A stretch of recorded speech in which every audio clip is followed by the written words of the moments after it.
Thank you so much for tuning into tonight's contest. Greg, should be a good one between two teams. You've got Lawrence Central coming off a disappointing 40-29 loss. This is a young squad that really should have had a win last week against Ben Davis. Jones, play action.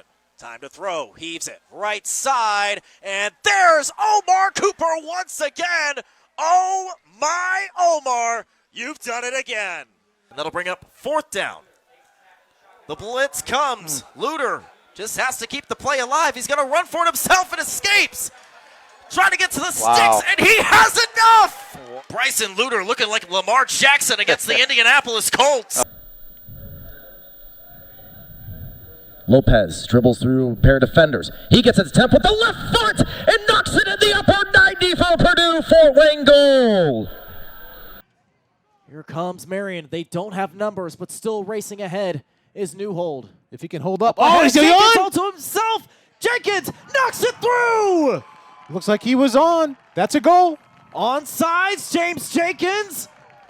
On senior night, the captain gets it done, and that is your match.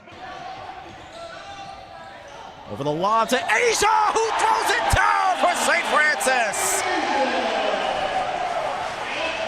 David Asia showing the athleticism that time.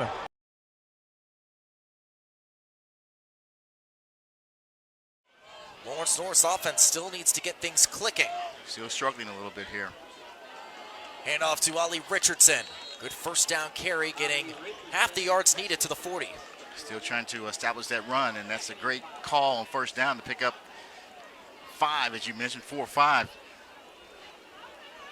Time not an issue yet for Lawrence North. Only down by 2 scores and still have 8 minutes to work with, plus the fourth quarter.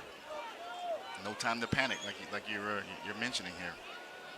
Handoff again to Richardson. With blockers in front of him, and he's down into Lawrence Central territory. Ollie Richardson starting to heat up for this Lawrence North offense. I like it, taking the time, taking what the defense gives him and moving the ball down the field. Another first down. 16-yard gain that time for Richardson. Only 4 first half first downs for Lawrence North. They've already got 2 in this third quarter. I'd still like to see Cooper touch the ball from time to time. First down, over to Richardson. Stops, cuts back, and look at him trucking his legs once again, turning what could have been a loss into a 4-yard gain. Absolutely. I thought he was actually stopped there. But he, again, you keep your legs moving and positive things happen there. And you see the non-stop motor from Richardson throughout the course of this game. Daryl, we mentioned a couple weeks ago for Lawrence North, they use a loaf system to keep track of plays, or to keep track of players who take plays off. As Richardson gets the first down carry and almost another first down. He is right at the sticks. But Daryl, to go back to my point, Ollie Richardson to this point, no loafs. No loaf. Loaf system. Very similar to what Matt Eberflus does with the Indianapolis Colts, if you follow that team. Gain of 11 for Richardson.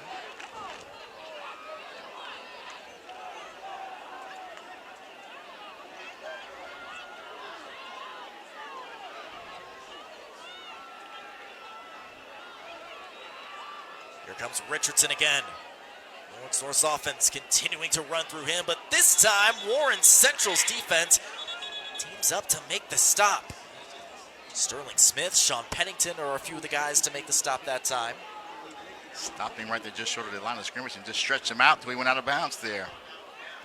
Actually, no gain on that play. 2nd and 10. Clock continuing to run with just under 6 minutes to go in the third quarter. Well, seems to be committed to the run. Well, if it ain't broke, don't fix it. Here comes Richardson again up the middle. Actually, Jones out in the flat fooled everyone, including yours truly. Here comes Omar Cooper with a reception, and Cooper is down inside the 10-yard line for a 1st and goal. I tell you what, actually, great play call there. I think they caught Warren Central looking for the run, and got Cooper out there in the flat open there. Moved the ball down the field. Great call. Ball will be marked at the 9-yard line. Officially a gain of 27 for Omar Cooper. Only his second catch of the night, but a big one. Here comes Lawrence North knocking on the door once again. The last time they were in the red zone, they turned it over on downs. The Wildcats with an opportunity to cut into this deficit and make it a one-possession game. Right now we have a sideline warning assessed against Warren Central. No penalty. And now we'll reset. First and goal from the 9. Handoff to Ollie Richardson with space in front of him, and he dives for the goal line. Ollie Richardson has got himself a Lawrence North touchdown. Committed to the run. It worked. Touchdown, Wildcats. They're back in this game.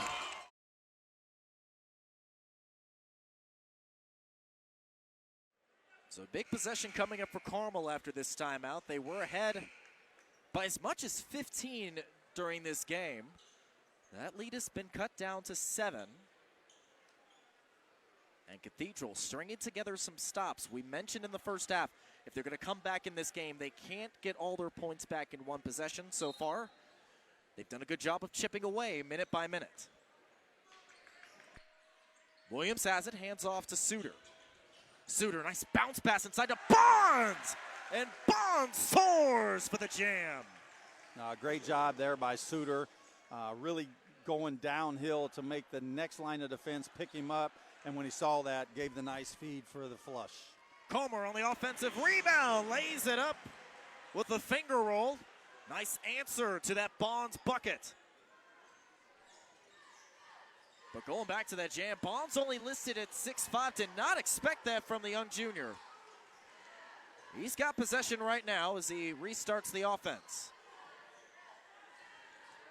Now whack inside, and that's an offensive foul. Jake Davis draws the charge this time. Really good job of staying in there. And sometimes that can be a little tough, holding your ground like that, but really good job of solidifying himself, keeping his feet to draw that charge to give this ball back to Cathedral. I'm trying to put this into a 2-possession game. They can get something here. That's a big foul on Wack. That is personal foul number 3 on him. So far, he remains in the game. Coach Osborne has not motioned to his bench, electing to trust the senior that he can stay out of foul trouble for the remaining 13 minutes of this game. Edwards thought about the 3, now gives it up. Comer against Wack. Behind the back over to Davis, and a costly error that time.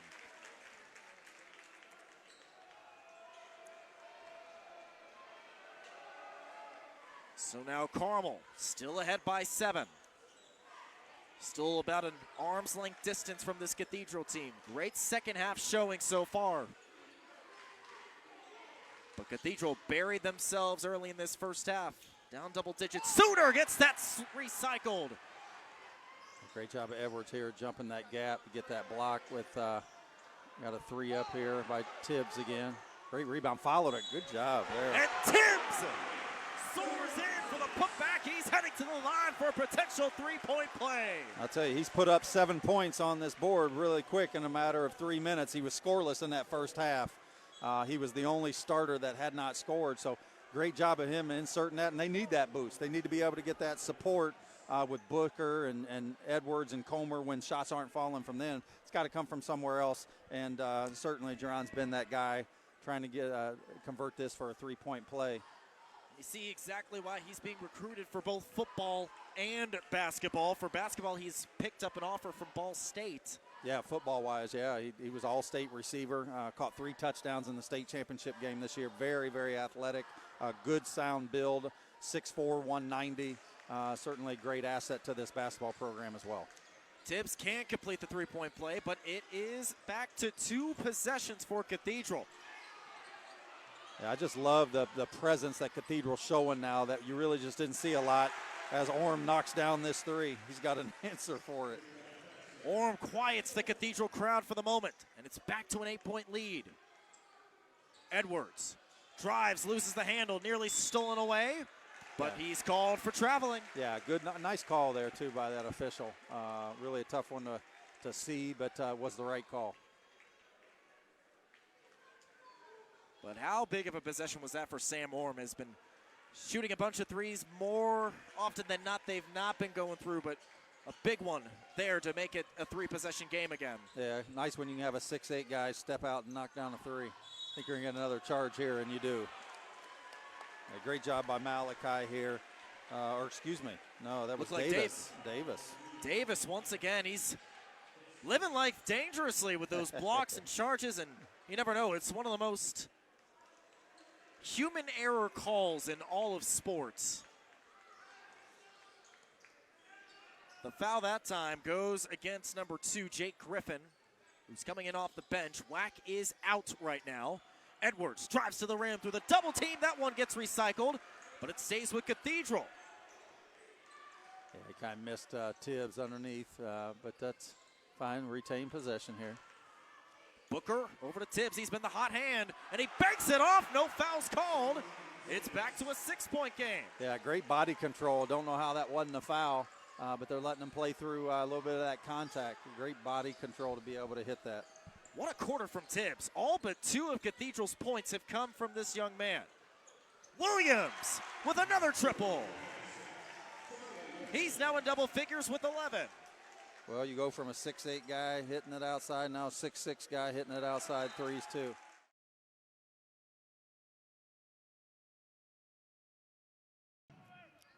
Again, a reminder, we will play 2 10-minute extra time periods until someone scores. If there is still no score through those extra periods, the game will end in a draw. I have to think we haven't seen the end of Jenkins or Ayen in the game. I mean, Castro could be preserving them, trying to play for overtime, but it just doesn't feel like that right now. And if I was him, I wouldn't want to play for overtime. I'd want to try and force the issue, get a goal as soon as I could, get these guys off their feet, because you got another game coming up in just a few days.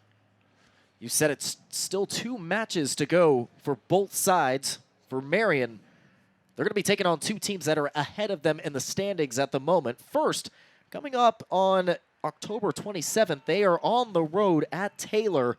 And finally, to wrap things up just 3 days later, they will be on the road at Indiana Wesleyan. So golden opportunities for Marion to not just get some critical wins and book their spot in the Crossroads League Men's Soccer Tournament, but also improve their standings and perhaps host a first-round matchup. And for Goshen, they will finish the season with 2 consecutive home matches. First, coming up against Spring Arbor on the 27th, and they will wrap up their regular season against Huntington. Huntington currently sits in 3rd place, but they lost earlier this afternoon 3-1 against Bethel. Nice! Nice attack. Still in play. Well-played ball across the park to find that left foot on the other side of the field. Now Rufino looks to lead something for Goshen. Launched ahead. Over to Pontes. 3 defenders on the cross. Close it, close Players it. there on the shot, and that one off the side of the net. Another dangerous attack once again. Bontrager is beside himself right now. He too wants that shot back. So we get another look. Nice job, right foot. I mean, we've said Bontrager's name quite a bit here in these last few minutes. I mean, he's really injecting himself into this game in these waning minutes, trying to get the result. Rufino will come out for Goshen. Ezra checks back in. Just over 8.5 minutes to go in regulation. Nodded on. Weiger, too, has had a busy half as goalkeeper, just like Hansen. Get it out to the flank there, and we got to get numbers forward. Got to get in the mix here. Perez Leon with the cross on the nice backside. Time to run, and it's a goal! And it goes in! Jalen Rice, for the first time all season, has got a goal for Marion, and they lead 1-0 with just over 8 minutes to go. Jalen Rice was just fabulous coming in at the back post, timing his run perfectly to meet that ball with his head. As we said, Rice was still searching for that first goal heading into tonight's match. He had scored 5 throughout his entire Marion career, and he scored a critical one, perhaps a game winner for the Knights. Now it's important here for Marion. We see James Jenkins coming back onto the pitch. We see Tyler Pritchard coming back onto the pitch. What's crucial here is that they don't drop back so much in a defensive posture that they give Goshen that opportunity to get back in this thing. They've got to be able to continue playing, continue attacking, continue to be aggressive. You're going to see the reliable seniors coming back in, including Timmy Ayen, over towards that right back. But a breakthrough goal with just over 8 minutes to go in this match. That might be the game winner again. And at this point, Marion will take any sort of win, even if it's just a 1-0 win over Goshen. Now Goshen looks to answer quickly and at least force overtime. With time, that's Vilela. Kicks that out wide. Eichenberger, dangerous cross. That one answers! Bontrager gets the equalizer just seconds later. We've been calling his name a lot here in these last few minutes. He's been knocking on the door.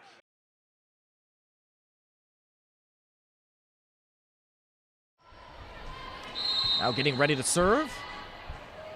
Looks like Alexis Gregory, the sophomore out of Convoy, Ohio.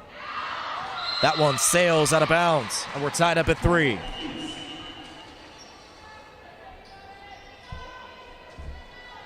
And serving errors have been sort of an issue for this St. Francis squad. On top of other things, the biggest thing for this team has been maintaining a level of consistency. Candler with the front set. Paige Forkamp gets her first attack, swung right back in front of her. Paige Forkamp, the team leader in kills, coming off the bench tonight. The freshman has had a stellar season, and it would not be a surprise if she landed on the Crossroads League all-freshman team by the end of the regular season.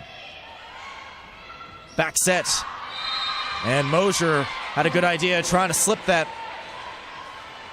on that cross-court attack, but that one goes out of bounds. Goshen off to a decent start right now, ahead by 2 as Naomi Willis serves this one. Front set, Forkamp gets that one swung back in front of her again. And Candler tried to go for the dump that time, but over on the middle block, a combination of Madison Coles and Emily Lynch were ready. So far, a good start for this Goshen College team that only has 3 wins on the season and is still searching for their first win in Crossroads League play. That time, Forkamp bringing some fire as she comes down with her first kill of the match.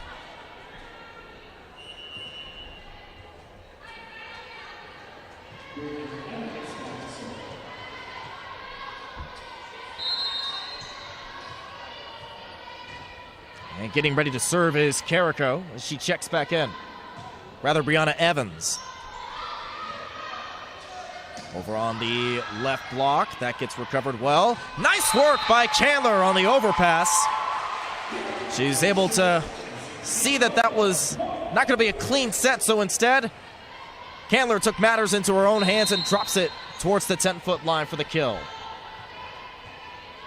St. Francis only down by 1 now. Over on the right pin. That one fielded by Top. Now Forkamp. A good defense that time. Forkamp cleans up her own work. Kill number 2 of the night for Forkamp. Coming into tonight, Forkamp had 324 kills. She was the fastest freshman to reach over 300 kills in a St. Francis volleyball career. And she is going to continue to ascend throughout the years. That time Willis tried to dump that off into the St. Francis side. The team was ready for it, but not on that attack.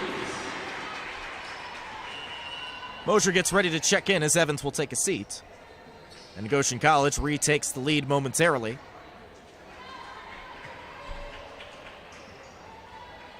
This Goshen College team coming off a very difficult 3-set loss to Mount Vernon Nazarene.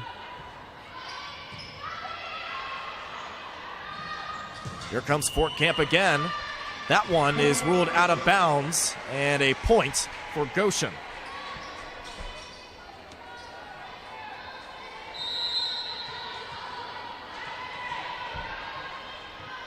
Now serving is Sadie Brenneman. On the overstep, nice work on the middle block. Eliana Serdinsky gets her first kill of the night. Serdinsky, the junior out of Waukesha, Wisconsin. Considered a glue girl for this team, has battled some injuries earlier this season. But she's just about back at full strength at this point. That time it was Candler's turn to serve, and she serves it just out of bounds.